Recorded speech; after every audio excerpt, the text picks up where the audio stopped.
Paul Singer is in Washington. He's a correspondent for USA Today, and he joins us from our Washington bureau. Paul, thanks for joining us. Thanks for having me. So let's talk a little bit about this health care bill. Conservative Freedom Caucus seems to be on board, but has this revised bill now alienated too many moderates? That's what we need to see. I mean, the interesting thing, of course, was that the conservatives refused to join the bill back in March because they said it was not going far enough to repeal the requirements of Obamacare.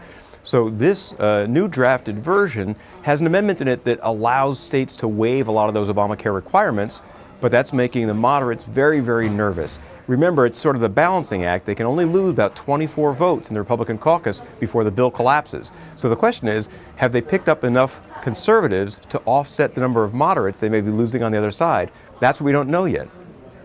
Lots of math to do, that's for sure. Lots of math. If somehow the Republicans do have the votes in the next few days, let's say that they do, will the Democrats really make good on this threat about the spending bill?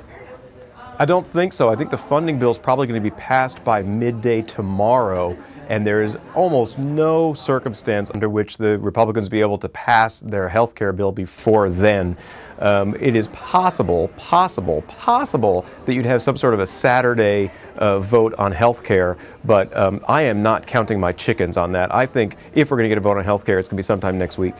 All right. Let's talk about this tax blueprint, if we can, that the White House unveiled recently. What do you make of that plan? Is it a viable one? Well, you know, you could make a brooch, you can make a hat. It's a one-page plan. Like, there's no detail in it whatsoever. It's impossible to know. I mean, in fact, there was some briefings going on again today at the White House with reporters, where reporters are asking about, well, will this provision be in that bill? We don't know yet. Well, what about that one? We're not sure about that either. So it's such a moving target at this point, it's no way to say whether it is actually viable or not viable, because there's just nothing in it yet. No meat. You know, I think what's going to end up happening is they're going to have to sort of talk through what the details are going to be. For the time being, all we know is they want to have some tax cuts, major tax cuts for corporations and individuals, and I think they could probably get enough support for some of that stuff. The question will end up being, well, how do they pay for all of this, and what exactly do they cut, and how much of it benefits the wealthy instead of the middle class? Okay. Another negotiation on the way right now, Paul, is the NAFTA trade agreement. And first, Mr. Trump was saying that he was going to withdraw. Now he's saying that he's open for renegotiation. Was the opposition earlier just a negotiation tactic? It's possible. It is also possible that as we are seeing President Trump is sort of growing on the job, he's beginning to understand the complications of some of these policies. On a campaign trail, it's much easier to make the bumper sticker statement that says, you know, we're going to get out of NAFTA.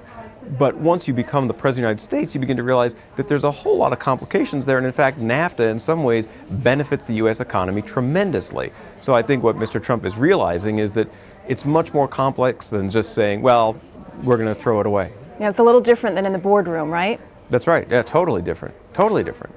We learned that another investigation has been opened into former National Security Advisor Michael Flynn. Right. What is your take about how the White House is handling this? They appear to be trying to shift the blame now to the Obama administration. Yeah, I'm not sure that's going to do them much good. I mean, the question that they still have to answer is, did the President of the United States or anybody close to the President of the United States know when they hired the National Security Advisor that he had been taking payments from foreign governments, which would be an extraordinarily silly thing to do.